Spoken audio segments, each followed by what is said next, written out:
أعوذ بالله من الشيطان الرجيم بسم الله الرحمن الرحيم ولو أننا نزلنا إليهم الملائكة وكلمهم الموتى وحشرنا عليهم كل شيء قبلا ما كانوا ليؤمنوا إلا أن يشاء الله ولكن أكثرهم يجهلون. بسم اللہ الرحمن الرحیم. آج سورہ انعام میں 8ویں پارے سے آغاز کرنا ہے قرآن کریم کے اس ترجمے کا اور مختصر سی تشریح کا، لیکن یہ جو 8ویں پارے کی پہلی آیت کریمہ ہے اس کا اصل میں ربط پیچھے جا کر ملتا ہے 109 نمبر آیت سے، اور 109 نمبر آیت میں اللہ تعالیٰ نے یہ بیان کیا تھا کہ یہ جو مشرکین مکہ تھے انہوں نے رسول اللہ صلی اللہ علیہ وسلم سے مطالبہ کیا کہ یہ کوہ صفا جو ہے اگر آپ اسے سونے کا بنا دیں تو ہم لوگ آپ پر ایمان لے آئیں گے، اور اللہ تعالیٰ نے اس کے رد میں ان کی اس فرمائش کو نہ پورا کرنے کے متعلق یہ آیات نازل کی تھیں، اور اس 109 نمبر آیت میں یہ بات ارشاد فرمائی تھی کہ لَإِن جَاءَتْهُمْ آیَةٌ لَّيُؤْمِنُنَّ بِهَا، اور اگر ان کو ایک نشانی کوئی ایسی پہنچے تو اس کو مانے. یہ اس بات پر قسمیں کھاتے ہیں تو آپ کہیے کہ یہ نشانیاں اور یہ معجزات اللہ کے قبضے میں ہیں، اور اللہ ہی چاہے تو انہیں بھیج سکتا ہے، مگر یہ ایسے ہو گئے ہیں کہ یہ کبھی بھی خدا کی بات کو نہیں مانیں گے. اور صحابہ کرام رضی اللہ عنہ کو بھی چونکہ یہ تھا کہ کسی طرح یہ لوگ مان جائیں اور کچھ ایسی صورت بن جائے کہ اسلام پھیلے اور اسلام ان لوگوں کے دلوں میں آ جائے، تو اس لیے اگلی آیت میں یہ فرما دیا، بلکہ اسی آیت میں کہ وما یشعرکم، اور تم مسلمانوں کو کیا خبر ہے کہ اذا جاءت لا یؤمنون، جب یہ آ بھی جائے معجزہ، یعنی یہ جو کہہ رہے ہیں کہ صفا پہاڑ سونے کا بن جائے، اگر یہ ہم کر بھی دیں، فرض کر لو یہ ہو بھی جائے، تو بھی یہ لوگ اللہ کے دین کو ماننے والے نہیں ہیں. پھر اس کے بعد یہ بتایا کہ وَنُقَلِّبُ أَفْئِدَتَهُمْ وَأَبْصَارَهُمْ، اور ہم نے کیا کیا ہے، ہم الٹ دیں گے ان کے دل اور آنکھیں، جیسے یہ منکر ہوئے ہیں اول مرتين پہلی مرتبہ، اسی طرح یہ اب اس معجزے کو دیکھ کر بھی نہیں مانیں گے، تو معجزے کے انکار اور اقرار کے سلسلے میں بات چل رہی ہے. اس لیے اب 8ویں پارے کی اس پہلی آیت کریمہ میں بھی بات اللہ تعالیٰ نے وہی فرمائی ہے کہ ان کا حال یہ ہے کہ وَلَوْ أَنَّنَا نَزَّلْنَا إِلَيْهِمُ الْمَلَائِكَةَ، اور اگر ایسے ہو جائے کہ اننا نزلنا، اگر ہم ان پر اتار دیں، نازل کر دیں، الیہم ان کی طرف، الملائکہ اللہ کے فرشتے آ جائیں، تو یہ حقیقت میں ان کی اس پرانی بات کا بھی رد ہے کہ وہ جو کہتے تھے کہ اللہ کے ہاں سے فرشتے کیوں نہیں آ جاتے. 2 چیزیں فرشتوں کے بارے میں وہ بار بار کہتے تھے، ایک تو یہ کہ ہم جو آپ کو جھپلاتے ہیں تو کیوں نہیں خدا کا کوئی فرشتہ آتا اور ہم پہ عذاب کیوں نہیں آتا، جس عذاب کا آپ کہتے ہیں لے آؤ اسے. ایک اور دوسرے وہ کہتے تھے کہ فرشتے آ جائیں، یعنی فرشتے آ کر ہمیں بتائیں، اور یہاں پر فرشتے چلتے ہوتے. یہ کیسے ممکن ہے کہ ایک انسان بھی ہو اور اللہ کا رسول بھی ہو؟ یہ ہو نہیں سکتا. تو رسول اللہ صلی اللہ علیہ وسلم کے متعلق بھی یہی شبے چونکہ ان کو تھے. اللہ نے فرمایا وَلَوْ أَنَّنَا نَزَّلْنَا إِلَيْهِمُ الْمَلَائِكَةَ، اور اگر ہم ان پر اتار دیں فرشتے، جس کی انہیں بڑی جلدی ہے اور جس کا مطالبہ بار بار کر رہے ہیں، وَكَلَّمَهُمْ، اور ان سے کلام کریں، الموتى، مردے، یعنی کوئی ایسا ہم کلام انہیں سکھا دیں جسے پڑھ کر مردے زندہ ہو جائیں اور ان سے وہ بات کرنے لگیں. وحشرنا اور ہم جمع کر دیں علیہم ان کے لیے کیا چیز کل شیئن ہر ایک چیز ہم لے آئیں قبلن ان کے سامنے ہر چیز کو ان کے سامنے ہم لے آئیں ہر چیز کو ان کو جمع کر دیں ما کانوا لیؤمنوا یہ لوگ ہرگز ایمان نہیں لائیں گے الا مگر ان یشاء اللہ ان کے متعلق جو اللہ چاہے گا جو چاہے اللہ بس وہ ایمان لے آئیں گے اور ان کی حقیقت یہ ہے کہ ولکن اکثرہم یجہلون ان میں سے اکثر نادان ہیں جتنے معجزات کا یہ مطالبہ کر رہے ہیں اگر یہ ساری چیزیں انہیں دے بھی دیں پھر بھی ان لوگوں نے ایمان نہیں لانا اسی لیے امام رازی رحمۃ اللہ علیہ نے تفسیر کبیر میں اس پہ بحث کی ہے اور اصولی طور پر یہ بحث تو ہے اصل میں علم کلام کی اور وہ کہتے ہیں کہ کیا انبیاء علیہ الصلوۃ والسلام کا معجزے کا دکھانا یہ ضروری ہوتا ہے اور پھر اسی کے ضمن میں وہ کہتے ہیں کہ کیا ولی اللہ کے لیے کرامت بھی ضروری ہوتی ہے تو اس کے ساری بحث کا خلاصہ انہوں نے یہ لکھا ہے کہ وہ کہتے ہیں کہ انبیاء علیہ الصلوۃ والسلام کے لیے ایک معجزہ بس ضروری ہوتا ہے تاکہ یہ بات طے ہو جائے کہ یہ واقعی اللہ کی طرف سے ہے اور ایک سے زیادہ معجزہ ضروری نہیں کیونکہ اس کی پھر کوئی انتہا نہیں رہتی وہ کہیں گے 2 معجزے ہوں 3 ہوں 4 ہوں پھر تو وہ لمبی فہرست بنا دیں گے اس کی تو انبیاء علیہ السلام کے لیے ایک معجزہ بس ہونا چاہیے تاکہ نبوت کا رسالت کا وہ گواہ ہو چاہے معجزہ اور لوگ اس کو دیکھ کے سمجھ سکیں اور اولیاء اللہ کے لیے کرامت کا سرے سے صدور ضروری نہیں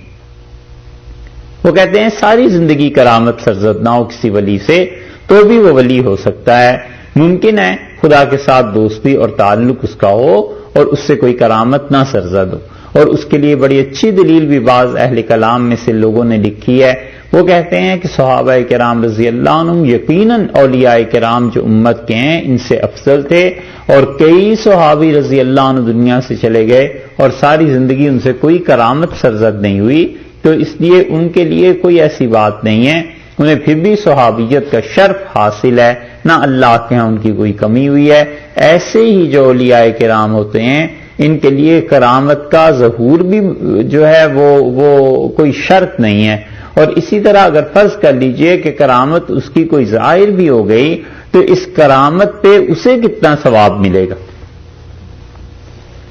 سوچنے کی بات ہے کہ ایک ولی ہے فرض کر لیجئے اس کی کرامت سرزد ہو گئی اور وہ پانی پہ چل پڑے اور یا وہ ہوا میں اڑ لیے تو اب اس سے ثواب کتنا ملا اور اللہ کا قرب جو ہے بنیادی طور پر وہ ثواب اور عذاب کے ساتھ ہے کہ آدمی جب گناہ کا کام کرتا ہے اس سے اللہ کی طرف سے عذاب ہوتا ہے یا عذاب آخرت میں ملے گا اس کی وجہ سے دور ہو جاتا ہے اور ثواب کے کام جب کرے گا تو اللہ کے قریب ہو جائے گا اس لیے وہ کام جو آدمی کے اپنے بس میں ہی نہیں ہے ان کاموں کے پیچھے پڑنا ہی نہیں چاہیے جتنے بھی کام چاہے وہ کتنی اچھی حالت کیوں نہ ہو اگر وہ کام اپنے اختیار میں ہی نہیں ہے تو ان پہ ثواب بھی نہیں جب ثواب نہیں ہے تو پھر ان کاموں کے پیچھے پڑے کیوں بہت سے لوگوں کو دیکھیں اس چیز میں ہوتے ہیں کہ رسول اللہ صلی اللہ علیہ وسلم کی خواب میں زیارت ہو جائے فرض کیجئے ایک آدمی کو زیارت ہو گئی اسے ثواب کتنا ملا اللہ کا قرب کتنا حاصل ہوا کچھ بھی نہیں کیونکہ محض اگر حضرت صلی اللہ علیہ وسلم کی زیارت سے ثواب ملتا محض تو کافر بھی تو زیارت کرتے رہے صحابہ کرام رضی اللہ عنہ کو زیارت کا جو شرط ملا ہے اس میں بھی ایمان شرط تھی تو ایمان کے ساتھ عالم مشاہدہ میں جب زیارت ہوئی تو پھر تو شرف حاصل ہوا وگرنہ تو کفر کے ساتھ رسول اللہ صلی اللہ علیہ وسلم کے دور میں بھی کافر دیکھتے رہے ہیں انہیں خدا کا کیا قرب ملا کچھ بھی نہیں تو خواب کی حالت بھی ایسی کہ کسی انسان کا ایمان اتباع سنت یہ چیزیں ہوں بہت اچھی کیفیت ہے بہت اچھی بات ہے اللہ تعالی کی طرف سے مہربانی کی دلیل ہے لیکن نفس ثواب جس چیز کا نام ہے وہ تو سبحان اللہ کہنے کے برابر بھی نہیں یعنی ایک آدمی نے رات کو خواب میں دیکھا حضرت صلی اللہ علیہ وسلم کو دوپہر کو وہ سویا اور اس کے مقابلے میں ایک آدمی نے 10 مرتبہ سبحان اللہ پڑھ لیا تو یہ جو 10 مرتبہ سبحان اللہ پڑھنے والا ہے اسے خدا کا زیادہ قرب ملا ہے، بلکہ قرب تو حقیقتاً اسے ہی ملا ہے کیونکہ اس نے اپنے اختیار ارادے کو استعمال کر کے اللہ کا ذکر کیا، اللہ کو یاد کیا۔ یہی حال کرامت کا بھی ہے کہ کرامت جو ہوتی ہے وہ اولیاء اللہ کے قبضے میں تھوڑی ہوا کرتی ہے، تو جو چیز اپنے اختیار اور بس میں ہی نہیں ہے اس پر کیا ثواب کیا عذاب، یہ سب کی سب چیزیں اللہ کے ساتھ تعلق رکھتی ہیں کہ حق تعالی شانہ اپنا قرب نصیب فرما دیں کسی کو تو اعمال کے ذریعے ہوتا ہے، اعمال اللہ کے قرب میں اضافہ کرتے ہیں، اور وہ جو اعمال ہوتے ہیں وہ چھوٹے سے چھوٹا عمل بھی جو اپنے اختیار سے ہو اللہ کے ان انعامات سے افضل ہو جاتا ہے جو انسان پر غیر اختیاری طور پہ آتے ہیں، وہ مالک کی مرضی ہے دے یا نہ دے۔ اسی اعتبار سے معجزہ جو ہے وہ ایک بس ہونا ضروری ہے تاکہ نبوت کی صداقت کے لیے بات ہو جائے، اس سے زیادہ ضروری نہیں۔ تو اللہ تعالیٰ نے فرمایا ہے کہ اگر ہم تمام معجزات بھی ان کو دے دیں پھر بھی ان کا حال یہ ہے کہ یہ ہرگز ایمان نہیں لائیں گے۔ اس کی ذرا سی ایک آیت اور بھی ہے تفصیل اس کی، سورہ دخان میں دیکھیے، سورہ دخان ہے 25ویں پارے میں، وہاں پر اللہ تعالی نے ایک بات بتائی ہے۔ سورہ دخان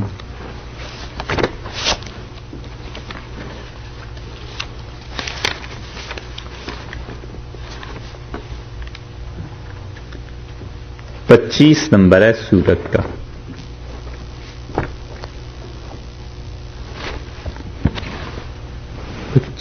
نہیں 52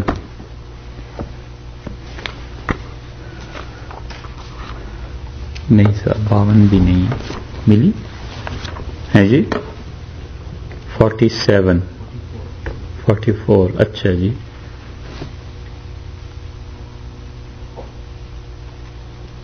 44 25واں پارہ ہے، اس میں سورہ دخان ہے اور اس کی دیکھیے آپ آیت نمبر 36، اس میں بھی اللہ تعالی نے انہی کا جواب دیا۔ یہ مکی صورتیں جو ہیں نا اس میں ہوتا یہ ہے کہ کئی مرتبہ اصل سوال کسی اور صورت میں جواب کسی اور صورت میں، کیونکہ رسول اللہ صلی اللہ علیہ وسلم مکہ مکرمہ کے دور میں جو صورتیں نازل ہوتی رہی ہیں کفار آئے دن نئی نئی باتیں کرتے تھے، شرارتیں کرتے تھے، تو اللہ تعالیٰ حسب موقع ان کا جواب نازل فرماتے رہتے تھے اور اللہ تعالیٰ بتاتے رہتے تھے کہ اس چیز کو فلاں صورت میں رکھ دیں، اس کو فلاں صورت میں رکھ دیں۔ اس لیے یہاں پر آیت نمبر 36 میں ان کا ذکر کیا گیا ہے۔ اللہ تعالیٰ نے فرمایا ہے کہ اہم خیرن، یہ لوگ اچھے ہیں، ام قوم تبع، یا تبع کی قوم اچھی ہے، والذین من قبلہم، جو ان سے پہلے تھے وہ لوگ اچھے ہیں، یا یہ اہل مکہ اچھے ہیں، اہلکناہم، ہم نے ان کو کھپا دیا مار دیا، انہم کانوا مجرمین، اور وہ ایسے لوگ تھے جو گناہ گار تھے۔ اس قوم تبع کے حالات میں اس سے بھی پہلے اگر آپ دیکھیں تو اللہ تعالی نے پھر جہاں سے یہ اوپر رکوع شروع ہو رہا ہے وہاں سے بنی اسرائیل کا ذکر کیا ہے اور ارشاد فرمایا ہے کہ ہم نے بنی اسرائیل کو ذلت کا جو عذاب اور مار تھی اس سے نجات دی، من فرعون سے، انہو کان عالیا، فرعون بہت بڑا بن رہا تھا، چڑھ رہا تھا زمین میں، من المسرفین، حد سے بڑھ گیا تھا، وَلَقَدْ اخْتَرْنَاهُمْ عَلَىٰ عِلْمٍ عَلَى الْعَالَمِينَ، اور ان کو یہ جو بنی اسرائیل والے ہیں ہم نے جان بوجھ کر پسند کیا تھا، ہم نے اپنے علم کے مطابق جہان بھر کے لوگوں سے، وَآتَيْنَاهُمْ مِنَ الْآيَاتِ، اور ہم نے ان کو نشانیاں دی، مَا فِيهِ بَلَاءٌ مُبِينٌ، ایسی جن میں خدا کی صاف صاف مدد بنی اسرائیل کے ساتھ آئی تھی۔ إِنَّ هَٰؤُلَاءِ لَيَقُولُونَ، یہ جو اب لوگ ہیں یہ کہتے ہیں، مکہ والے کیا کہتے ہیں، یہ زندگی جو ہے ہماری الا موتتنا الاولی، بس پہلی موت مرنا ہے، وما نحن بمنشرین، اور اس کے بعد ہمیں تو اٹھنا نہیں ہے، فاتوا بآبائنا، آپ ایسا کیجئے، آپ کہتے ہیں ہم قیامت پہ ایمان لے آئیں تو آپ ہمارے باپ دادے کو زندہ کر دیں، ان کنتم صادقین، اگر تم سچے ہو۔ یہ ہے ان کا مطالبہ کہ اگر محمد صلی اللہ علیہ وسلم سچے ہیں تو ہمارے باپ دادا کو زندہ کر دیں۔ اللہ تعالی نے اس کا جواب یہاں دیا ہے اور ارشاد فرمایا کہ وَكَلَّمَهُمُ الْمَوْتَى، ان سے مردے بھی کلام کرنے لگے، یعنی ان کے باپ دادے زندہ ہو کے آ جائیں اور کلام کرنے لگیں۔ اس اعتبار سے موتا مردوں کا بولنا اور وہاں اللہ تعالیٰ کا یہ کہنا کہ ان کا یہ مطالبہ ہے، یہ آپس میں ایک دوسرے کا سوال جواب بنتے کہ انہوں نے رسول اللہ صلی اللہ علیہ وسلم کے متعلق یہی شرط لگائی نا، انہوں نے کہا کہ ہمارے باپ دادے کو زندہ کر دو، وہ آ کر کہہ دیں پھر ہم مان لیں گے۔ حدیث کی روایات میں بھی آتا ہے کہ کافر ایسے بےہودہ سوالات رسول اللہ صلی اللہ علیہ وسلم سے کرتے تھے کہ اگر مردے زندہ ہو جائیں اور ایک کہتا تھا میرا دادا آ کے مجھے کہہ دے، میرا باپ مجھے آ کے کہہ دے تو پھر میں آپ کو مان لوں گا۔ اللہ نے فرمایا یہ سب کچھ ہو جائے، وَحَشَرْنَا عَلَيْهِمْ كُلَّ شَيْءٍ قُبُلًا، اور ہم ان کے لیے زندہ کر دیں ہر چیز کو ان کے سامنے اپنی آنکھوں سے دیکھ رہے ہوں، قُبُلًا مَا كَانُوا لِيُؤْمِنُوا، تو ہرگز ماننے والے نہیں ہیں، إِلَّا أَن يَشَاءَ اللَّهُ، مگر جو اللہ چاہے بس وہ ماننے والے ہیں، اللہ نہ چاہے گا نہیں ماننے والے۔ اللہ کا چاہنا، اس کی مشیت، چاہنا نہ چاہنا، یہ اس کا ایک نظام ہے کہ اس نے اختیار جو انسانوں کو دیا ہے، اس اختیار کی وجہ سے یہ ارشاد فرمایا، اور کہ وہ جو اختیار ہے اس کا استعمال کریں گے لوگ تو اللہ کی طرف سے توفیق بھی مل جائے گی۔ اور یہ چیز ہوئی ہے پھر ان لوگوں کے ساتھ جن کے لیے ایمان ہو چکا تھا طے، اور اللہ نے انہیں توفیق بھی دی۔ اس لیے آگے یہ نہیں فرمایا کہ یہ سب کے سب نادان ہیں، بلکہ فرمایا وَلَٰكِنَّ أَكْثَرَهُمْ يَجْهَلُونَ، ان کی اکثریت جاہل ہے، نادان ہے، سمجھنے کی کوشش نہیں کرتے بات۔